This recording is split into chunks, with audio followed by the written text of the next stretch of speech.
Hey there! In today's video, we're going to be learning how to scramble a clock.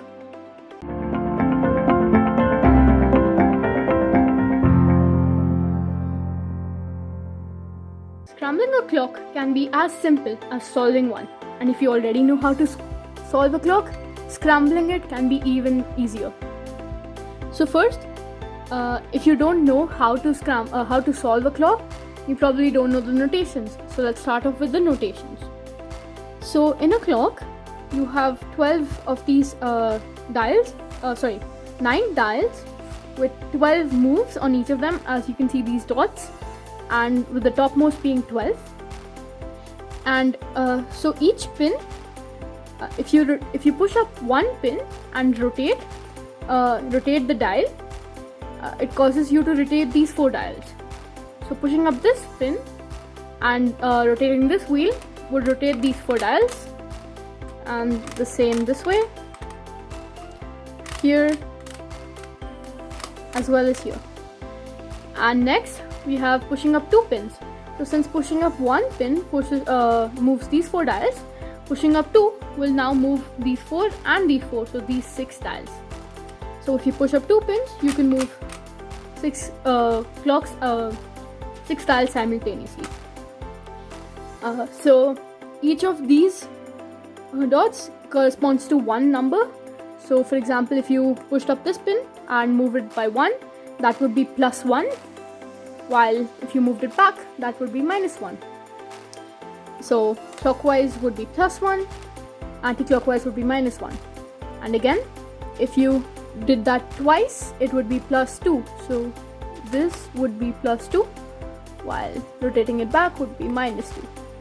As well as that, you also have different parts. So UR corresponds to the upper right dials, upper right wheel.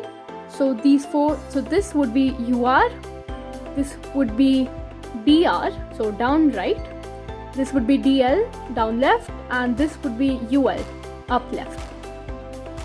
And if you just have a single letter, for example U, that means you have to move the 6 dials. So U would be moving the upper 6 dials, so you would push up both pins and turn.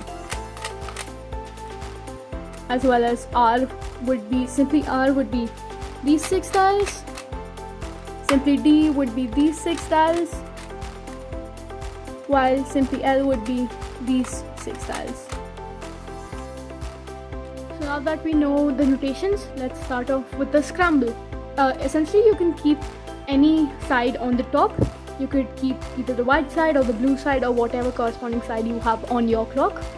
So here I'm just going to keep the white side on top, and it doesn't matter as long as the dials match with the image given with the scramble.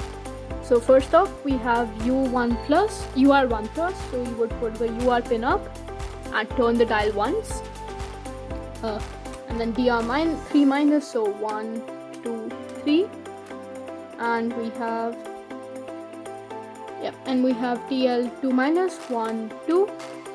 We have UL5 plus, so 1, 2, 3, 4, 5, and then we have U3 minus, so that will be putting both of these pins up and doing a 3 minus, so 1, 2, 3, and R0, so nothing for the R pins.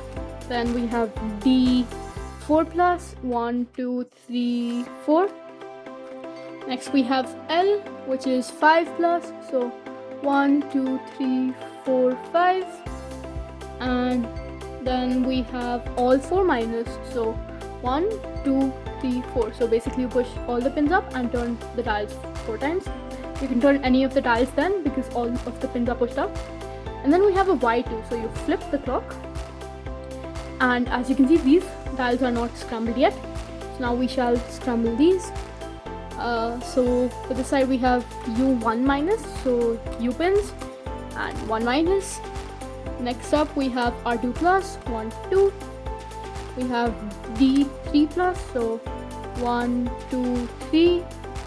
We have L3 minus, 1, 2, 3, and all 0 plus, so nothing there. And in the end we have UL, which is this pin up.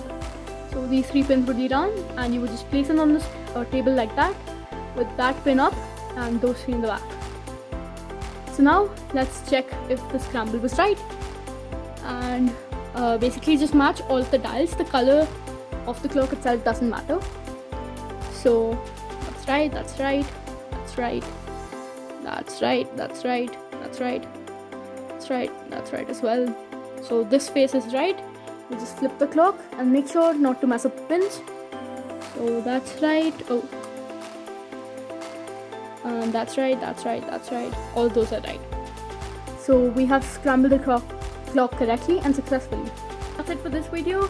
Hope you enjoyed the video. If you did, click that like button and share it with your friends who might also need help scrambling a clock. And cheers!